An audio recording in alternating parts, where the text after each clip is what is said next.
1,000 years ago, men believed that the Earth was flat. 500 years ago, men believed that the Earth was the center of the universe, and that the sun, moon, and stars all circled the Earth. 200 years ago, men believed that it was impossible for stones to fall from the sky because there are no stones in the sky. Meteorites, they argued, were merely stones on Earth that had been struck by lightning. 100 years ago, men believed that man could never fly. Bishop Bright said that flying was reserved for the angels. His two sons, Wilbur and Orville, later proved their father wrong. 50 years ago, Sir Harold Spencer Jones, the director of the Greenwich Observatory, predicted that man would never set foot on the surface of the moon. It's one small step for man, one giant leap for mankind. 30 years ago, stories about UFOs circling the globe and landing on this planet were considered hoaxes or hallucinations. Yet more than 15 million witnesses, equipped with photographs, movies, videos, physical records, and scientific data, have proven again that man can be wrong. Most people today envision UFOs to be exactly as they are portrayed in most science fiction films and books. This is, of course, a relatively recent conception that has been stimulated perhaps by our expanding knowledge of outer space. But strange sights appeared in the skies long before spaceflight or manned flight of any kind was possible.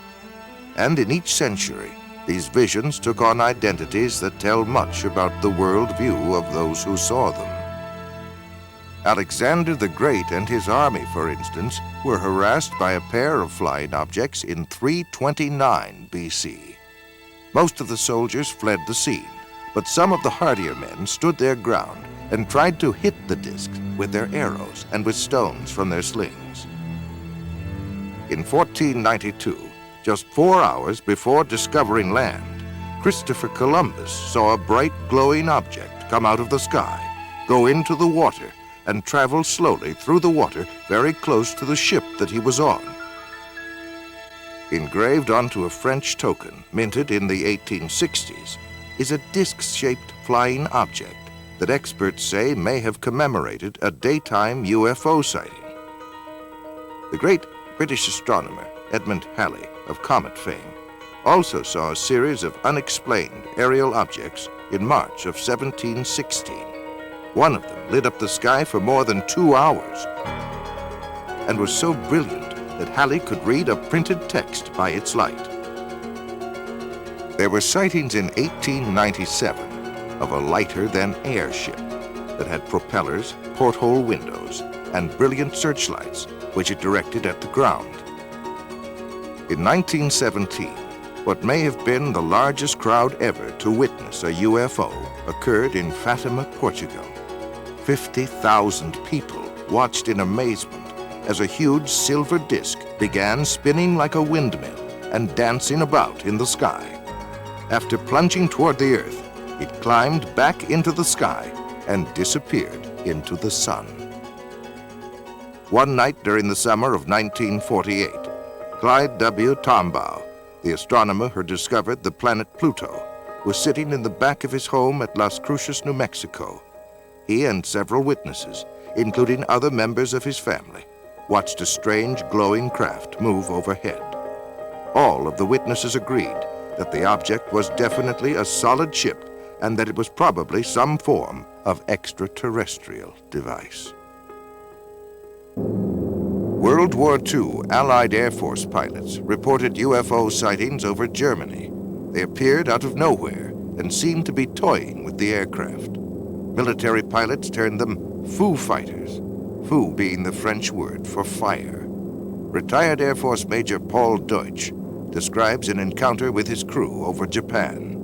The particular one that my crew saw was an orange-red color, and it paced our aircraft for miles and miles off the left horizontal stabilizer. We don't know how far off. It's very difficult to determine. And so the top gunner, who had control of all the guns in the back of this B-29 bomber fired a burst. The tracers were seen to go directly toward it, but nothing happened. It's at that time that I saw it. We thought it was a Japanese secret device, probably developed by the Germans. And I might add that the fellows over in the European theater thought it was a German device, and the Germans thought it was an Allied secret weapon, and everybody thought it was somebody else's. No one knew what it was. On December 5th, 1945, a squadron of 5 Avenger torpedo bombers with 14 experienced crew members flew out of Fort Lauderdale Naval Air Station in Florida. It was a short, routine flight. Each plane had a full load of fuel, and weather conditions were excellent.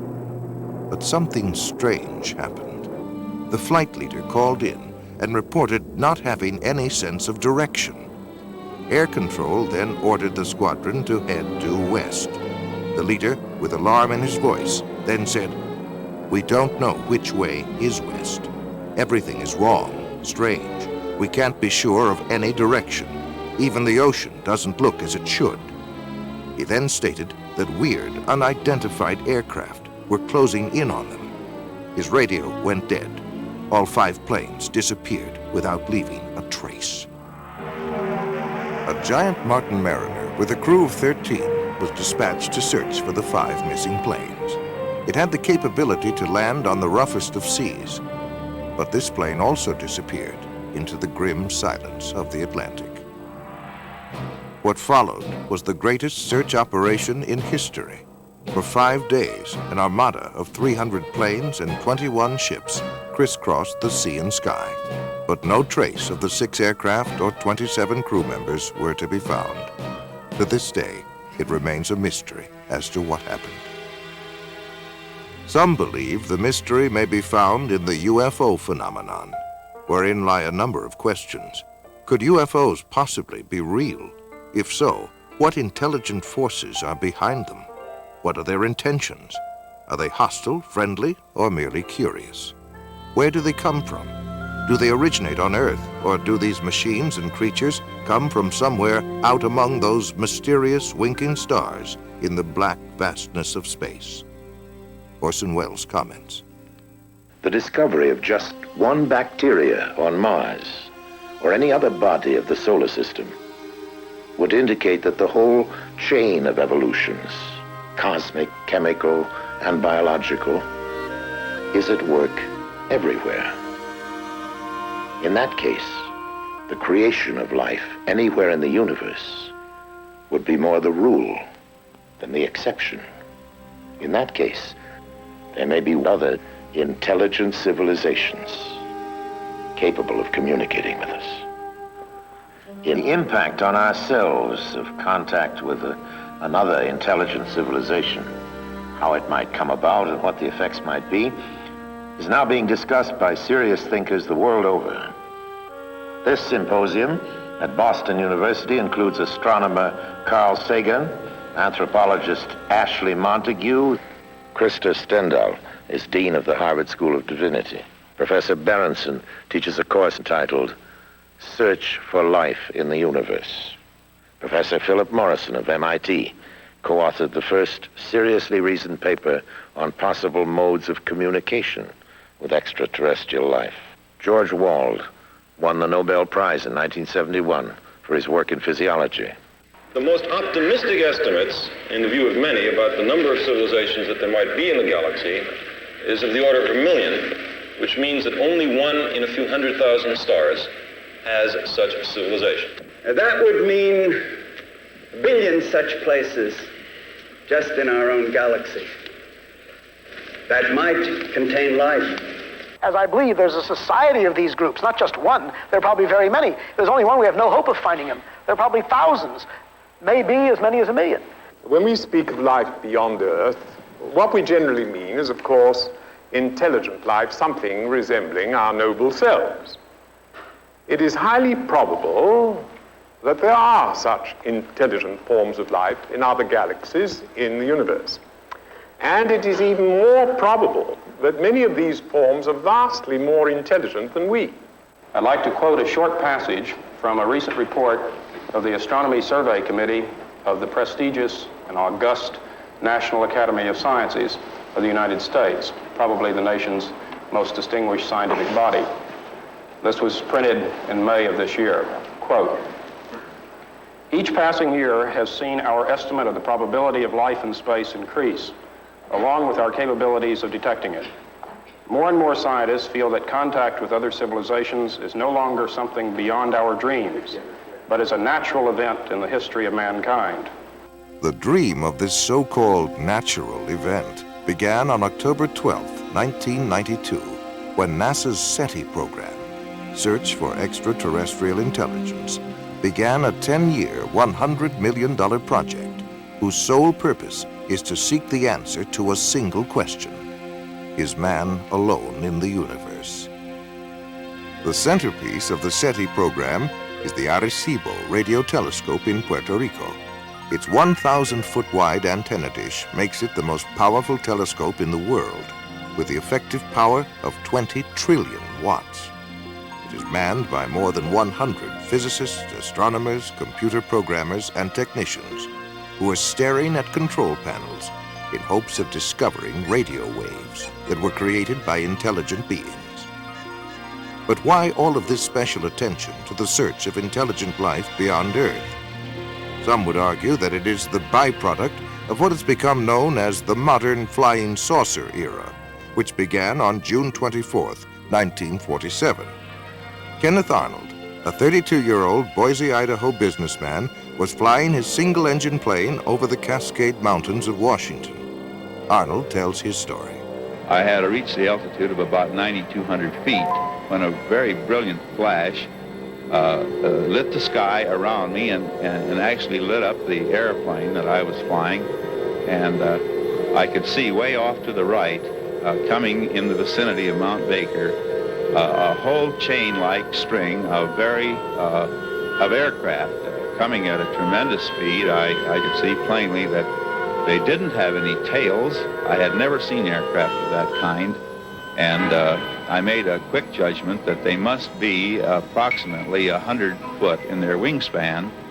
And the first unit or first craft flew at a higher altitude than the last. And of course, this is completely reversed from our normal flight patterns.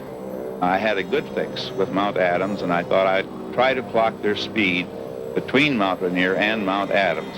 Arnold estimated the speed of the craft at an astounding 1,700 miles per hour, nearly 3 times faster than any jet he had ever heard of.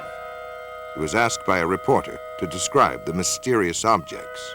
You know, they would skip and sail and give off these flashes, and you take a saucer and you skip it across the water, and it's erratic. And this is how the name Flying Saucer was born. This was the day, June 24th, 1947, that marked the beginning of what is known as the modern flying saucer era.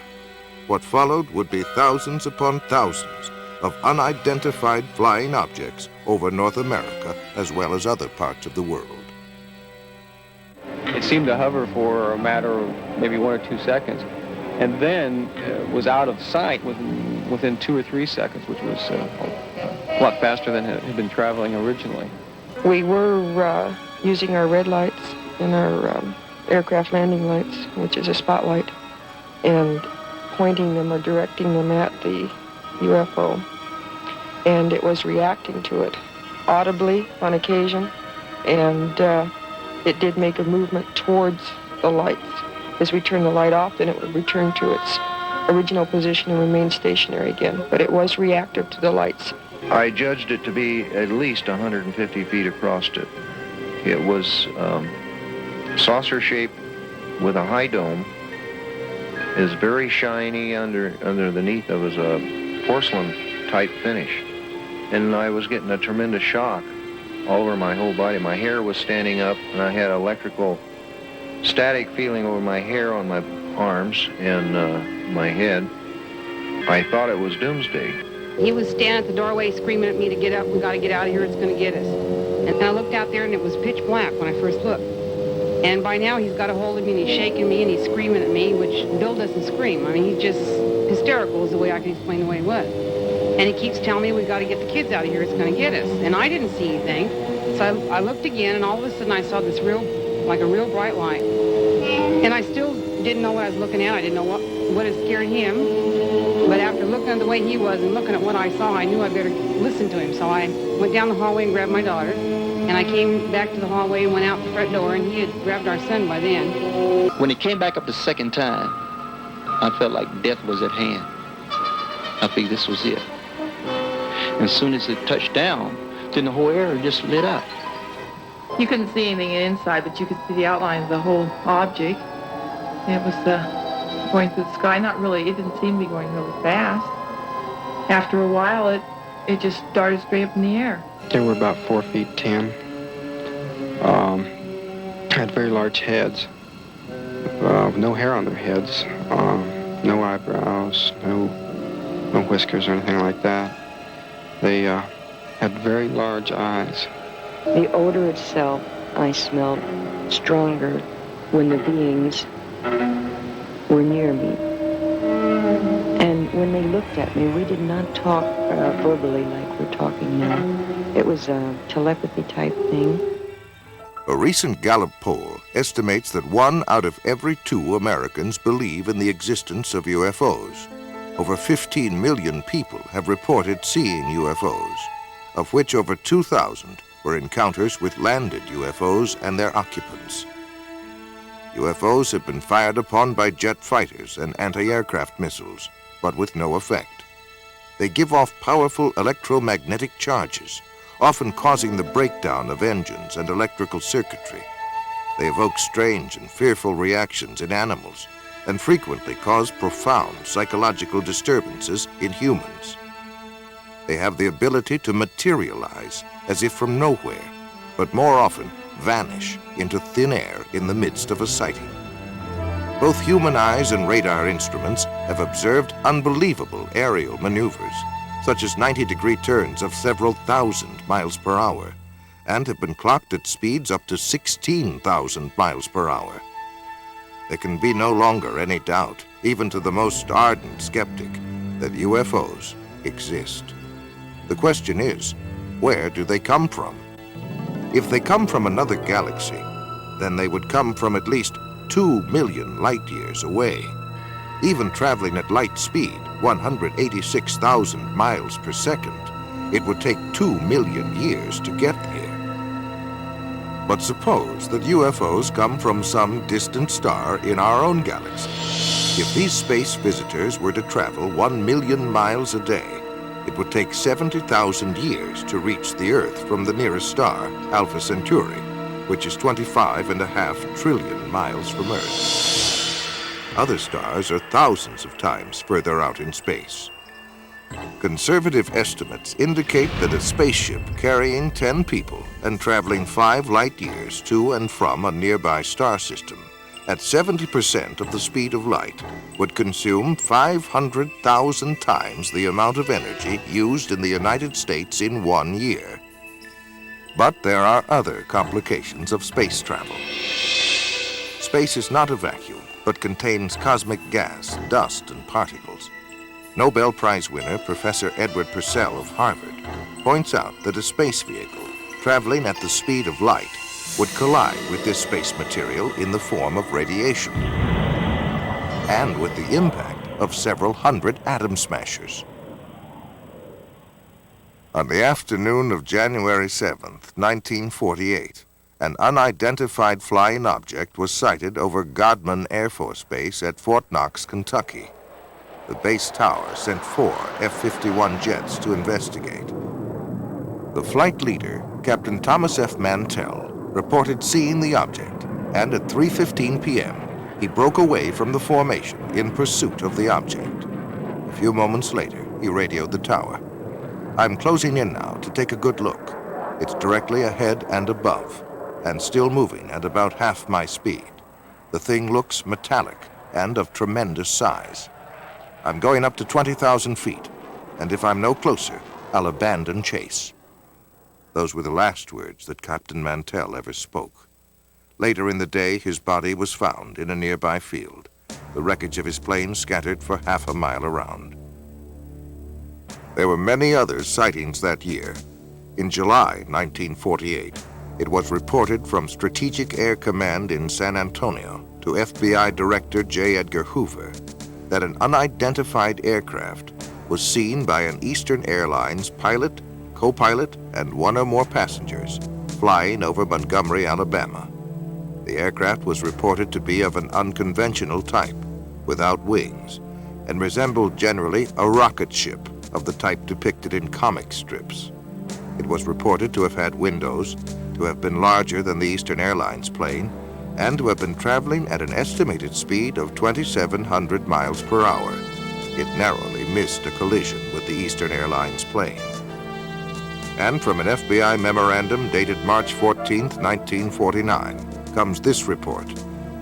Flying discs are believed by the Air Force to be man-made missiles rather than some natural phenomenon, and that as much as 4 years ago, it was learned that some type of flying discs were being experimented upon by the Russians. It was further determined that most all of the flying discs seen by persons in the United States approached this country from a northerly direction and returned in the same direction, indicating a strong possibility that they are coming from Russia. On the evening of July 19, 1952, Senior Air Controller Harry G. Barnes at National Airport in Washington, D.C., picked up 7 slow-moving objects on his radar scope. He called Andrews Air Force Base and learned that they were seeing the identical blips on their radar. A pair of F-94 Air Force jets were soon searching the skies over Washington, where they found nothing. As soon as the jets departed, the blips reappeared on radar screens and remained there until daybreak. A week later, Harry Barnes picked up 10 more objects on radar. Andrews Air Force Base confirmed that the same unknown objects were on their radar scopes as well. Barnes called the Pentagon, and another pair of jets came howling over Washington. But now the UFOs remained visible on the screens, and one of the jet fighters reported a visual sighting of 4 lights. At one point, the pilot radioed that the lights were surrounding his plane.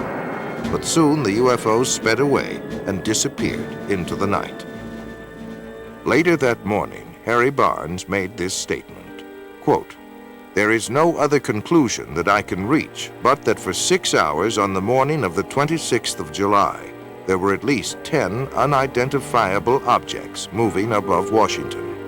They were not ordinary aircraft, nor in my opinion could any natural phenomena account for these spots on our radar," end quote.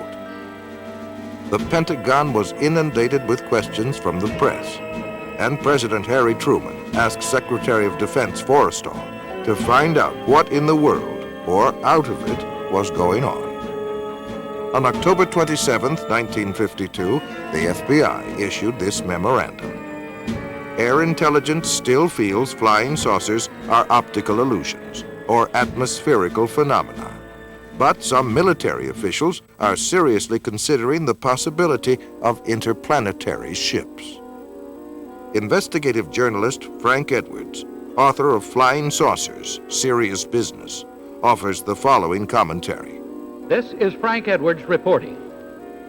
How real are the flying saucers, officially called unidentified flying objects? On December 24, 1959, the Inspector General of the Air Force notified all Air Base commanders that flying saucers are a serious problem. The government of the United States has issued orders advising the military how to recognize the UFOs, how to report them, and how to handle fragments of them. Slowly but surely, the nature and extent of this remarkable phenomenon has become public knowledge. By patiently piecing together these bits of evidence as they become available, by carefully weighing the guarded statements of scientists and military agencies involved in the study of unidentified flying objects, we shall see that they are indeed serious business. The variety of witnesses of UFOs is endless. They include military personnel from the Air Force, Navy, and Marine Corps, radar specialists, aeronautical engineers, airport traffic controllers, astronomers, FBI agents, state, county, and city police, pilots and crews from American, United, Eastern, Pan American, Northwest, Western, and TWA, were also on the list of witnesses. Millions in the United Kingdom, France, Australia, South America, Mexico, and other nations around the world have seen UFOs. For 18 years, the late Dr. J. Allen Hynek headed up the Air Force investigation into UFOs, called Project Blue Book, and was acknowledged to be the world's foremost authority on UFOs. After amassing a computer bank of over 63,000 sightings, he states, "The UFO phenomenon is truly a phenomenon of our times. It is an extremely puzzling one and calls forth a wide spectrum of opinions. No matter what one may think about UFOs, no matter what one may believe about them, whether it is all nonsense or whether they represent something very, very real, three facts stand out, three facts which no one can deny. The first is that UFO reports exist. Secondly, that UFO reports come from all over the world. And the third is that many are made by highly responsible people, often scientifically trained. We scientists have no positive proof yet of the origin or even of the reality of these strange reported craft, but we do know that the reports themselves are very real. To find the answer to this magnificent scientific puzzle, the UFO phenomenon, we need to approach it with a truly open mind so we can explore all possible avenues of explanation." Among those who claimed to have seen UFOs was Senator Barry Goldwater, who said, quote, "Flying saucers, unidentifiable flying objects, or whatever you want to call them, are real," end quote. Astronaut Gordon Cooper said, quote, "I believe these extraterrestrial vehicles and their crews are visiting this planet from other planets, and are obviously a lot more technically advanced than we are here on Earth," end quote. Prince Philip of England is a flying saucer fanatic. He meticulously charts all important saucer sightings on a gigantic wall map in his private study at Buckingham Palace. General Douglas MacArthur was the supreme commander of all Allied forces in the South Pacific during World War II. He believed in UFOs and even commissioned a report that was over 20,000 pages long. During one of his last speeches to the cadets at West Point, he said, "Gentlemen, the next war will not be an international war, but an intergalactic war." He assumed that not only were there UFOs from another planet, but that they were hostile. One fall evening in 1969, Georgia Governor Jimmy Carter was preparing for a speech in the little town of Leary when he spotted a bright object in the western sky. Carter describes his experience. There were about 20 of us standing outside of a little restaurant, I believe, a high school lunchroom, and a kind of a green light appeared in the western sky. This was right after sundown, and it got brighter and brighter, and then eventually it disappeared. It was not, didn't have any solid substance to it. It was just a very peculiar looking light. None of us could understand what it was. Former President Ronald Reagan made statements concerning UFOs on 18 different occasions while in office. The following is an excerpt from one of his speeches. "I've often wondered, what if all of us in the world discovered that we were threatened by a power from outer space, from another planet? Wouldn't we all of a sudden find that we didn't have any differences between us at all?" After leaving the White House, Reagan admitted to having seen a UFO while he was governor of California. He was aboard the governor's plane at the time. His wife, Nancy, as well as several other people, also saw it and described it as a green, glowing UFO. They chased it for some 300 miles before it went out of the plane's range. On November 7th, 1975, an alarm went off at Malmstrom Air Force Base in Montana, the site of launching facilities for Minuteman missiles. A sabotage alert team immediately went to the site, where they saw a glowing orange disk the size of a football field hovering over the area. It began to rise, and the North American Air Defense Command radar picked it up when it reached an altitude of 1,000 feet. 2 F-106 jet fighters were dispatched from Great Falls, Montana to intercept the craft. But before the fighters arrived, it disappeared from the radar screens. The next day, there were more sightings, both visual and radar, over the base. Each time the jets screamed into the area, the UFOs shut off their lights and reappeared only after the jets left. In the next 8 months, 130 similar reports were logged at the base and in the surrounding county. An early and prominent champion of UFOs was one Donald E. Kehoe, a U.S. Naval Academy graduate and retired Marine Corps major. In the January 1950 issue of True magazine, he wrote a comprehensive article on UFOs. It caused an instant sensation and became one of the most widely read and discussed articles of the day. He claimed that none of his high-level sources would talk about UFOs, which he took as powerful evidence that something tremendously important was being covered up. This is not an attack on the Air Force spokesman or the project spokesman. They are simply following orders to explain away all UFO sightings as quickly as possible when they become public and deny that UFOs really exist. We have not been hiding anything. The investigations have been made public. The explanations of those where there is a clear explanation have been made public. He later became director of the National Investigation Committee on Aerial Phenomena, where he questioned many governmental agencies about their possible involvement or knowledge of UFOs. The following is an excerpt of a letter from the FBI in answer to one of Major Kehoe's inquiries. In response to your letter of September 22, 1958, this Bureau does not have information on unidentified flying objects which can be released. This does not imply that this Bureau has information concerning unidentified flying objects which cannot be released. Possible communications with extraterrestrial vehicles from another planet, should the unidentified flying object prove to be an extraterrestrial, is not a function of the Federal Bureau of Investigation. Signed, John Edgar Hoover, Director of the FBI. There are 6 distinct categories of sightings. Close encounters of the first kind refers to a mere sighting of an unidentified flying object. Close encounters of the second kind includes both the sighting of a UFO as well as tangible proof of the craft having been there, such as marks on the ground, the scorching of grass, or the interference of electrical circuits.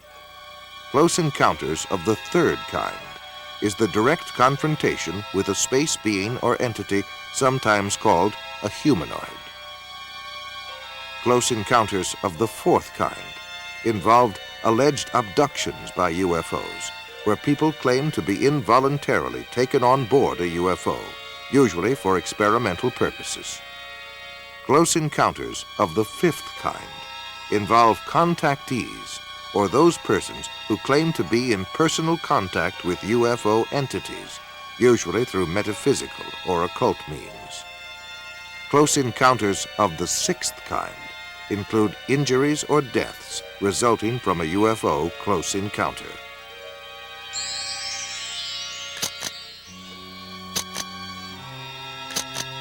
One of the greatest waves of UFO sightings in modern history came in 1965, with more than 500 cases reported during the summer months alone.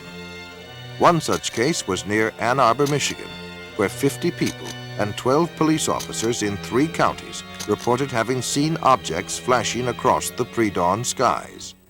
That evening, 87 female students at Hillsdale College near Ann Arbor watched an object flying around and flashing bright lights for a period of about 4 hours. Life magazine said, "Call them what you will, flying saucers, unidentified flying objects, or optical illusions, they are back again and seen by more people than ever before." Last week, the manifestation seemed almost to have reached the proportions of an invasion. In Washington, House Minority Leader Gerald Ford called for a full-blown investigation. Thus, the first congressional hearings on UFOs began as a closed-door session on April 5, 1966. Their conclusion was that a major university be given the job of researching the UFO phenomena.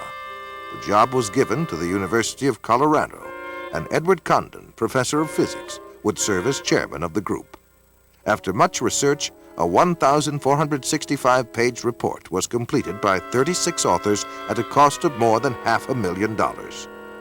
The report was summed up under the section titled Conclusions and Recommendations. It states, "Our general conclusion is that nothing has come from the study of UFOs in the past 21 years that has added to scientific knowledge.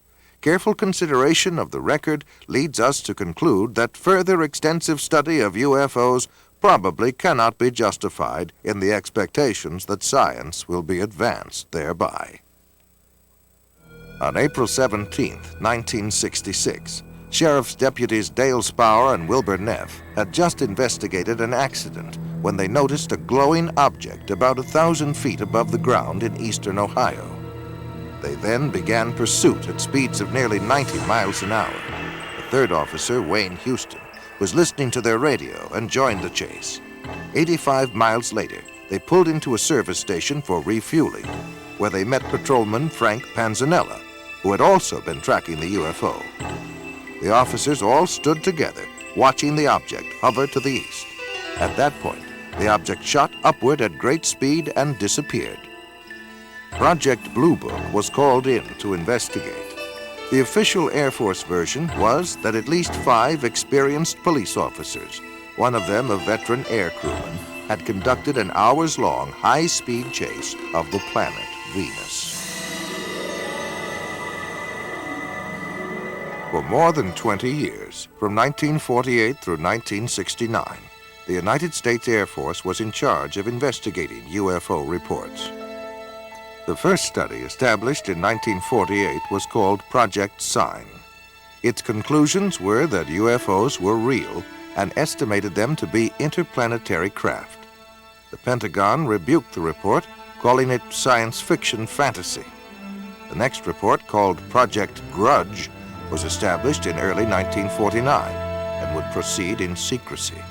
The critics of this investigation complained that the Air Force wanted to control all research on UFOs and that its mandate seemed to deny or explain away all sightings. Project Grudge did not last long and was officially dissolved in December of 1949. However, there had been many recent UFO sightings in New Mexico, so the Air Force launched a new study known as Project Twinkle. An observation post was set up in New Mexico and was armed with cameras, telescopes, and other optical equipment. They waited and waited, and after a year of frustration, the Air Force terminated Project Twinkle. It was not long after this that the government began a new policy of cooperation with the press by issuing regular releases about sightings and investigations. This was followed by a boom year of over 1,500 reports in 1952. The Air Force then established a task force codenamed Project Blue Book, which was to become the most systematic of all studies done by the Air Force. Witnesses received an 8-page questionnaire, photographs were analyzed, and field interviews were conducted. Investigators monitored aircraft flights and checked weather records. On the whole, the Project Blue Book team successfully weeded out UFO reports that were obvious hoaxes or those that could be attributed to natural phenomena.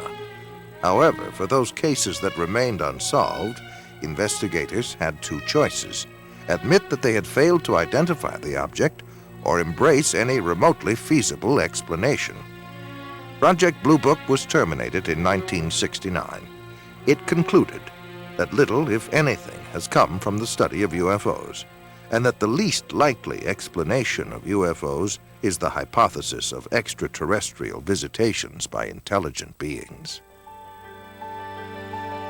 On the evening of October 25, 1973, a young Pennsylvania farmer, Stephen Pulaski, and at least 15 other witnesses saw a bright object hovering over a field near them. Stephen grabbed his rifle and went to investigate. It was then that he noticed something walking along by the fence. They were hairy and long-armed, with greenish-yellow eyes, and a smell like burning rubber was present. Stephen sensed that these creatures were not friendly and fired a tracer bullet over their heads.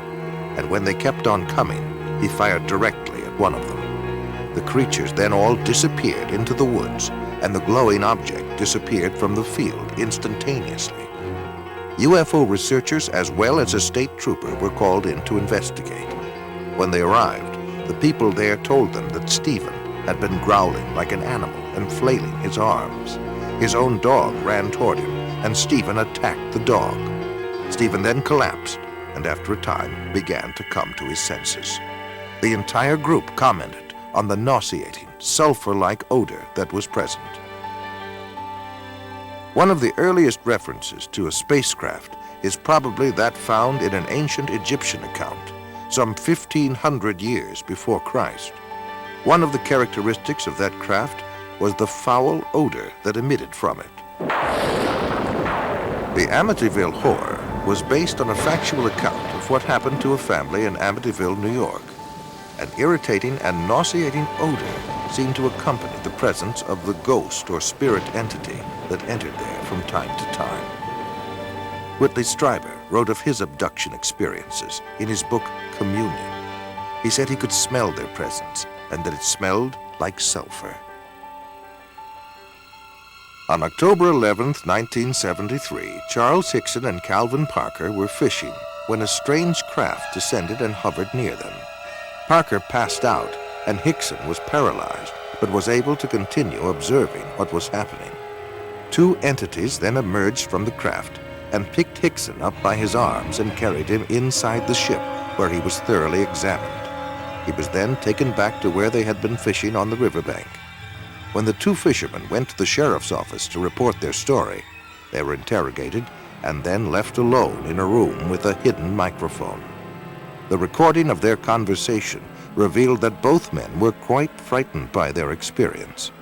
The emotional trauma had been so great to Parker that after Hickson left the room, he began to pray. Ultimately, he suffered a nervous breakdown as a result of his experience. In the spring of 1959, UFOs brought panic to Soviet radar and Air Force personnel by hovering and circling for more than 24 hours above Sverdlovsk, headquarters of a tactical missile command. Red fighter pilots were ordered airborne to chase the UFOs away, but later reported that the alien objects easily outmaneuvered their jets and zigzagged to avoid their machine gun fire. The Russian spacecraft Salyut 6 returned to Earth in 1978 after 96 days in orbit. They told of a formation of UFOs which trailed them closely for 3 complete orbits around the globe. One of their cameras captured 20 minutes of incredible motion picture footage of this encounter. According to a previous mutual agreement, the Russians forwarded copies of the film to the United States to be analyzed. Unofficial statements from NASA state that it is the best motion picture footage ever filmed of UFOs. The foremost Russian authority on UFOs, Dr. Felix Zeigel, contends that UFOs may have frightened, harassed, and possibly even killed Russian cosmonauts on their missions. T-minus 25 seconds. 20 seconds and counting. T-minus 15 seconds. Guidance is internal. 12, 11, 10, 9. Ignition sequence start. 6.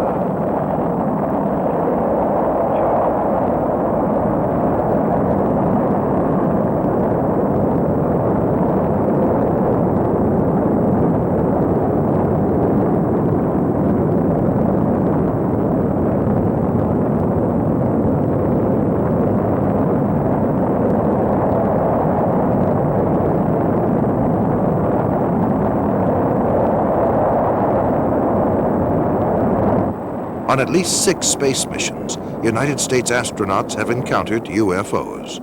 Journalist Frank Edwards records the following incident. As Major Cooper was making his final orbit of the Earth in May of 1963, he was approaching Perth, Australia. Suddenly, Major Cooper radioed down to the tracking station that he was being approached by a greenish glowing disk with a faint red glow on one side. It was traveling east to west, which no man-made satellite does. 200 persons at the tracking station watched the object on the gear there. They saw it approach Cooper. Then it veered away from him and sped on out into space. It was only the first of many such cases. Every American astronaut since Gordon Cooper has also been approached by unidentified flying objects. And each time the UFOs come closer to the astronauts, and each time they remain a little longer. In 1965, Major Edward McDivitt photographed one of these objects near the capsule in which he was orbiting the Earth over the Pacific Ocean. And the photograph, as released by the National Aeronautics and Space Administration, clearly shows a bright egg-shaped thing which leaves a visible trail from its propulsion system. The more we study the evidence that is being assembled all over the Earth, the more inescapable the conclusion that man had best prepare himself for the greatest event in human history, the realization that we are about to contact or to be contacted by sentient beings from elsewhere in the universe. The late General Douglas MacArthur said that this confrontation would be the greatest challenge man ever had to face. Are we ready for it when and if it comes? Frank Edwards reporting. Gemini 5, 10, and 11 have all had similar encounters. So convinced was astronaut Edgar Mitchell of the existence of UFOs that he retired from the U.S. space program to devote full time to UFO investigation. During our first mission to the moon, Mission Control recorded the following broadcast of strange noises that were heard on the Apollo 11 spacecraft.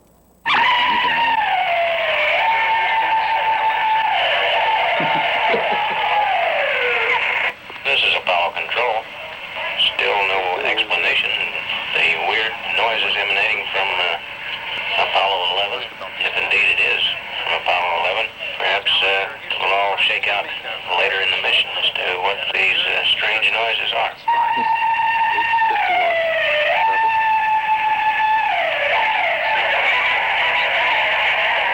NASA says UFOs have reportedly dogged the U.S. space program since the very beginning.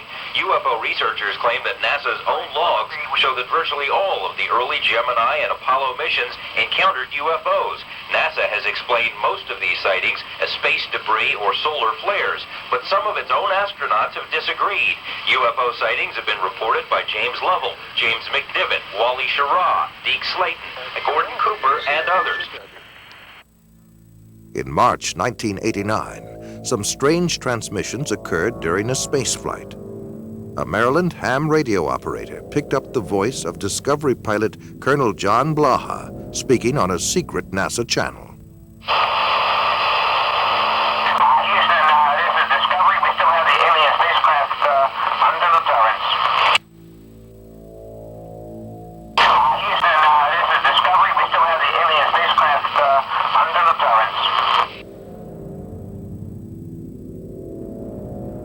Dr. J. Allen Hynek explains one alternative theory that we might be dealing with something from another dimension.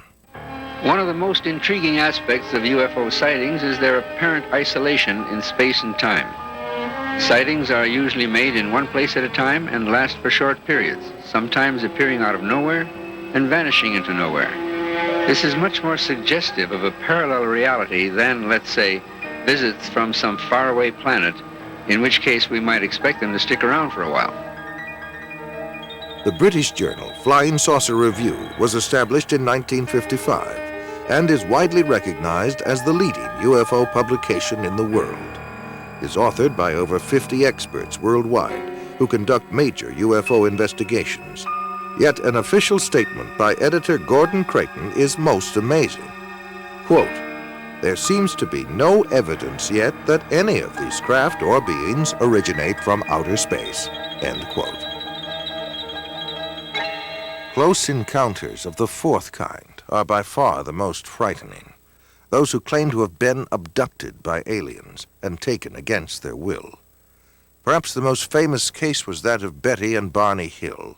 Their story began on the night of September 19th, 1961. As they were returning to their New Hampshire home from a vacation in Canada. They saw a distant point of light which seemed to move erratically. As it moved closer, it became more intense. Betty Hill remembers.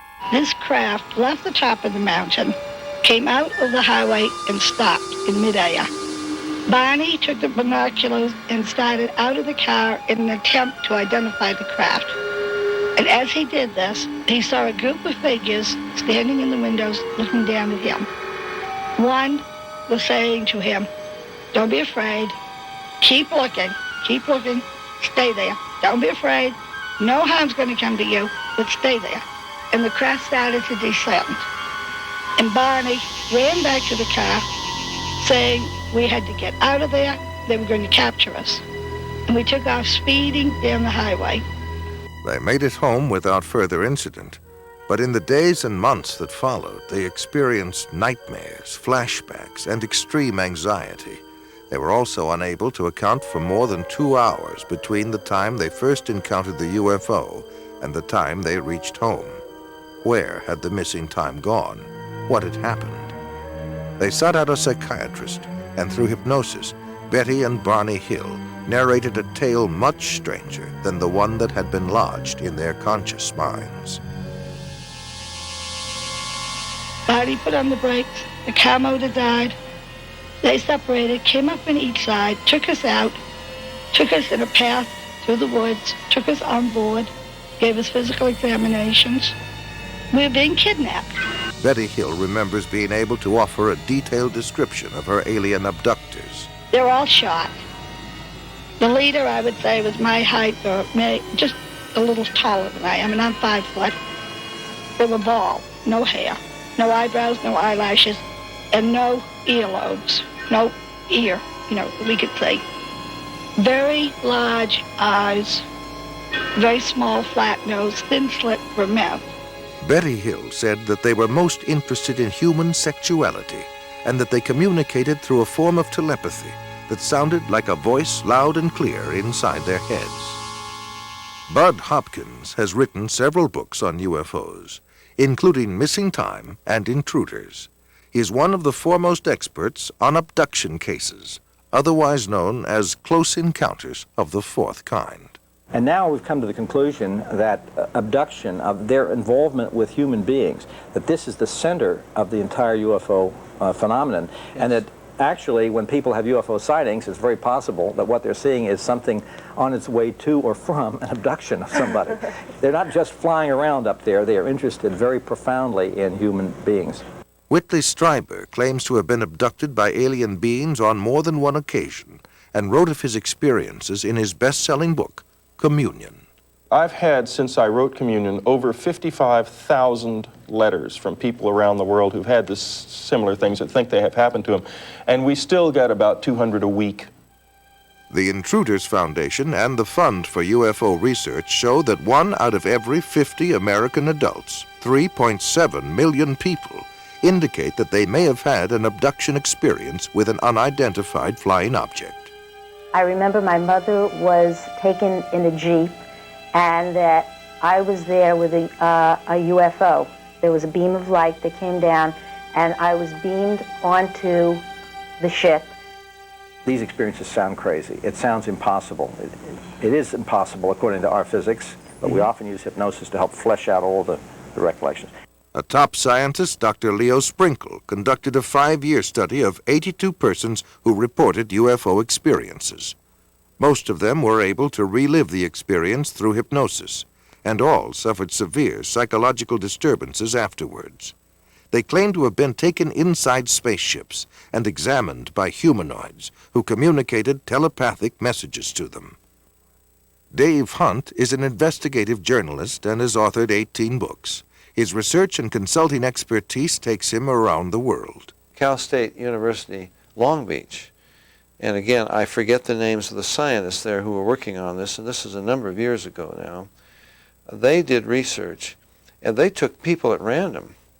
And unless you're going to say everybody's been abducted, they took people at random and who had no such idea, or no indication they'd ever been abducted. And they hypnotized them, took them into a deep state, then suggested that they were being approached by a UFO, asked them to describe it. Their description was the same as the others. They suggested you're being taken aboard. Or what do the entities look like?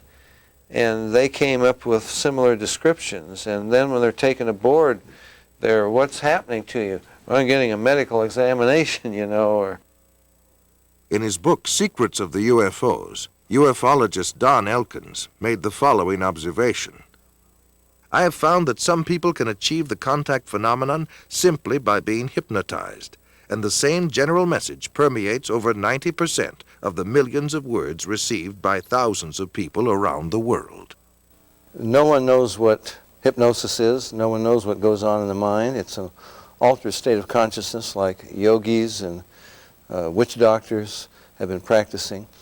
It loosens the normal connection between your spirit and your brain, and of course if the hypnotist can control you, make all kinds of suggestions, make you think things are happening that are not happening, make you think you have powers that you don't, experiences that you haven't, even implant memories, other beings, if there are other minds out there, they could also do the same thing.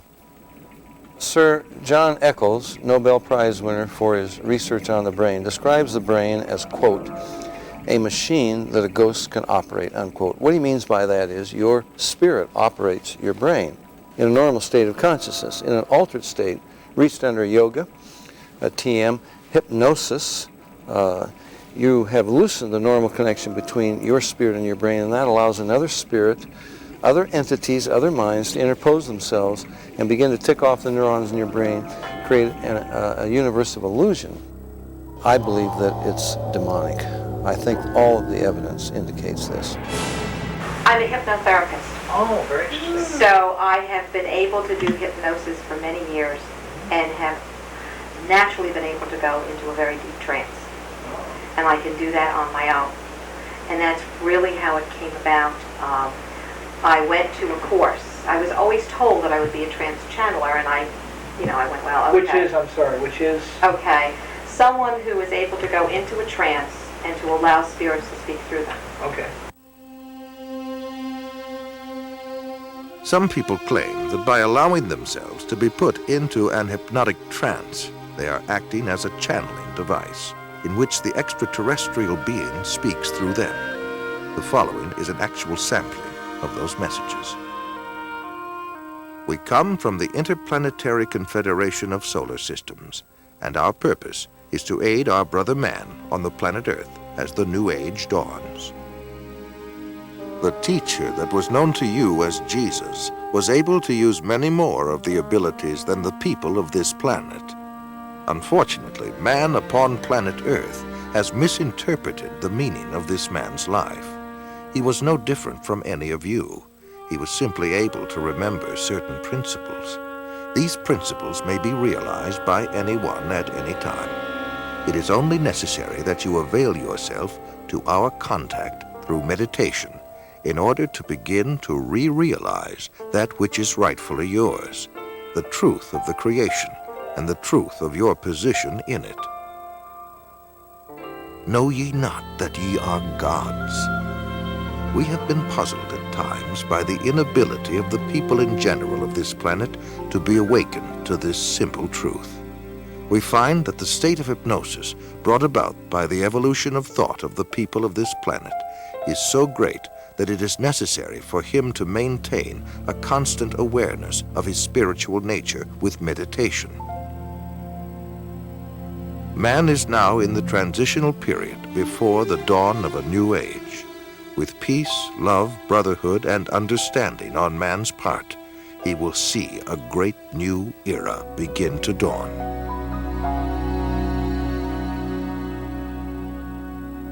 In his book, Flying Saucer Pilgrimage, Bryant Reeves summarizes his findings in this statement. From our analysis, the teachings of the space beings appear to support many of the principles taught in Oriental philosophy by seers of the Far East.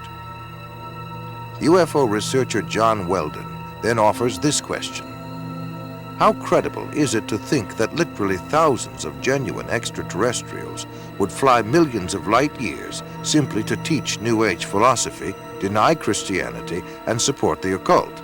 And why would the entities actually possess and inhabit people just like demons do, if they were really advanced extraterrestrials. Dr. Pierre Guérin, an eminent scientist associated with the French National Council for Scientific Research, concludes that UFO behavior is more akin to magic than to physics as we know it, and that modern UFOnauts and the demons of past days are probably identical. The word demon in Greek comes from the root meaning knowledge or intelligence, implying that demons have access to knowledge and information denied to ordinary mortals. After what happened to me, the communion experiences, I decided that that might be a good idea to accept the idea of the devil just in case that's what I saw. If you look closely at the life of the world, you see the workings of evil in the world. There seems to be a sort of machinery behind it that is far beyond just the accident of human life. You can literally hypnotize a person, tell them that there's a cat in their lap. They will see it, they will hear it, purr, they will pet it and feel it. It's not physically there. You tell the cat to scratch them, you know, and bring them out of it. There are scratch marks on their cheek. A non-physical object, under the right conditions, can leave physical evidence. I think it's demonic. It's a spiritual power of some kind for which there is no physical explanation. You can't explain it with the laws of chemistry and physics as we know it. John Keel is a world-renowned expert on UFOs and has written numerous books and articles on the subject. A self-described agnostic, he made this statement: "Thousands of books have been written on the subject of demonology, which is the ancient and scholarly study of monsters and demons. The manifestations and occurrences described in this literature are identical to the UFO phenomenon. Victims of demonic possession suffer from the same medical and emotional symptoms as the UFO contactees." I would say I was assaulted by something from the unknown rather than possessed by it. I hope that I was never possessed by it, although there are those who might disagree with me. And I don't think it was something out of craziness. If it came out of my mind, it came out of a part of my mind that is universal to us all. Like Stryber, there are thousands of others who have also sensed something evil and demonic. Something is here, probing people, inspecting them, planting thoughts in their minds, and manipulating their bodies. I do know from different things that are still occurring within my body that I'm still being visited. I've been working on a project now where I'm allowing spirits in a haunted house to speak through me. In Close Encounters of the Third Kind, that first film that came out about UFOs, the house that the mother and little boy were living in, you know, the toys began running around, the screws unscrew them in the presence of UFOs. What the film was saying was the same people that run UFOs run haunted houses. And I would say that's absolutely true. In 1969, the United States Printing Office issued a 400-page publication entitled UFOs and Related Subjects, an Annotated Bibliography. The author was the senior bibliographer for the Library of Congress, Miss Lynn E. Cateau. During her research, she read over 1,000 articles, books, and other literature. She summarizes her findings in the preface of the bibliography. A large part of the available UFO literature is closely linked with mysticism and the metaphysical. It deals with subjects like mental telepathy, automatic writing, and invisible entities, as well as phenomenon like poltergeist manifestations and possession. Many of the UFO reports now being published in the popular press recount alleged incidents that are strikingly similar to demonic possession and psychic phenomenon that have long been known to theologians and parapsychologists. This document was compiled for the United States Air Force and is now in the Library of Congress. Dr. Jacques Vallée has addressed the United Nations on UFOs and was the model for Lacombe in Steven Spielberg's Close Encounters of the Third Kind. He is the author of 8 books on UFOs and has been widely recognized as the premier investigating scientist in the realm of UFO research. In his book, Messengers of Deception, Vallée says, an impressive parallel can be made between UFO occupants and the popular conception of demons. And in his book, Confrontations, he writes, "The medical examinations to which abductees are said to be subjected, often accompanied by sadistic sexual manipulation, is reminiscent of the medieval tales of encounters with demons." He also made this statement, "I believe that when we speak of UFO sightings as instances of space visitations, we are looking at the phenomenon on the wrong level. We are not dealing with successive waves of visitations from space. We are dealing with a control system." And he states, "UFOs are the means through which man's concepts are being rearranged. They are engaging in a worldwide enterprise of subliminal seduction." Jacques Vallée, at least at that time when he wrote that book, was an agnostic. Interesting that he comes to basically the same conclusions I do as a Christian from my research. And he said about UFOs, they're real, but they're not physical. They're messengers of deception. And this was based on his research of about 20 years. They seem to be psychologically preparing, setting us up for some ultimate delusion that is too horrible even to imagine as yet. I would agree with that. Dr. I.D.E Thomas is one of a long line of Welsh preachers. He is currently the senior pastor at the First Baptist Church of Maywood, California, and has authored several books which have enjoyed wide circulation. In his book, The Omega Conspiracy, Dr. Thomas explains the phenomenon of unidentified flying objects and offers an explanation that could identify the beings who operate them. As incredible as his explanation may sound, let us regard the ancient saying of Heraclitus, who 500 years before Christ said, "Because it is sometimes so unbelievable, the truth escapes becoming known." The answer to all this and the clue to this cosmic riddle may be found in the ancient book of Genesis. And back there in chapter 6, we are told of a very amazing and bizarre event.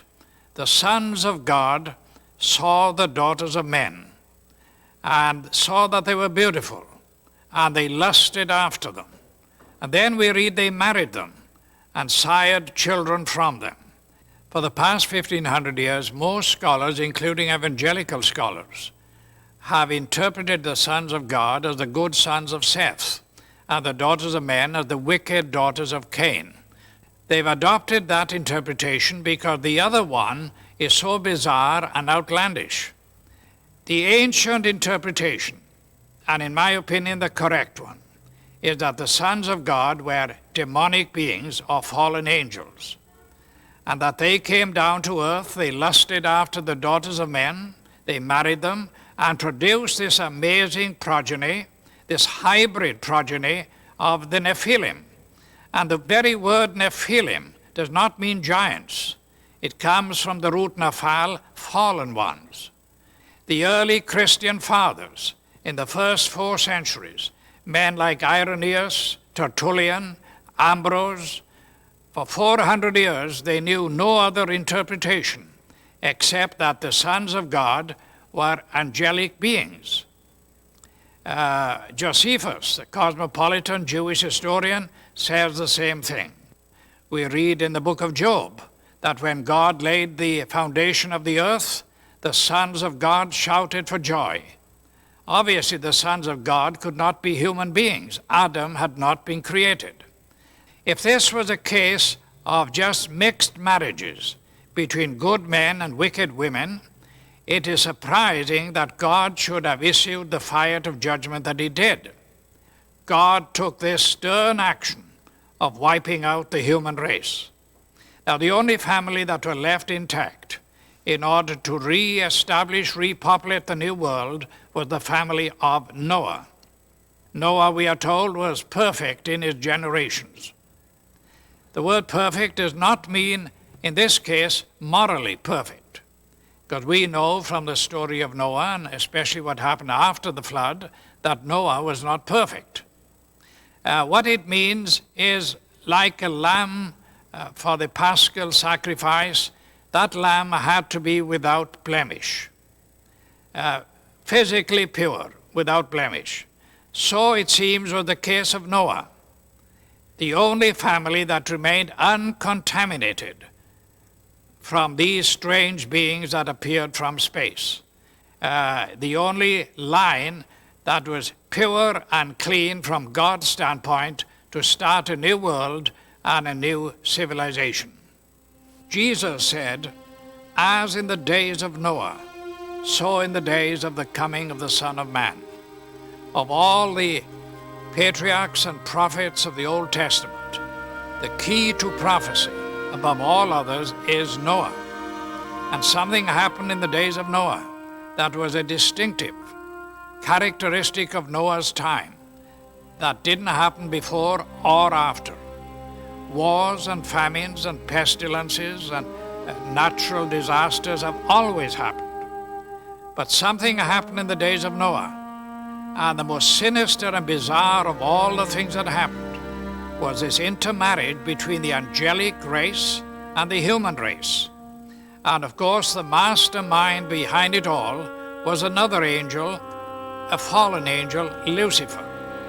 Now we believe that as they came in those days, we may very well be on the edge of another invasion from outer space, that Satan will once again make another attempt, maybe the final assault on the human race, in order to wean men and women away from the worship of God. He has tried before, he will inevitably try again.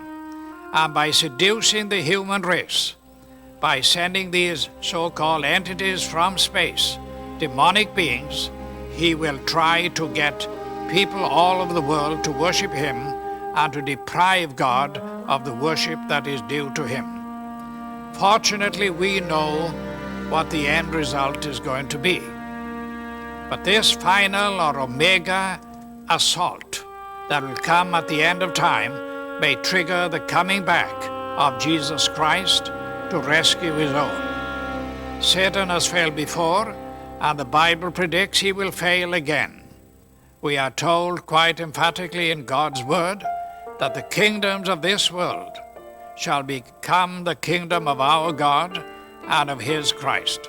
Satan will make the attempt, but our God, greater is he that is in you than he that is in the world.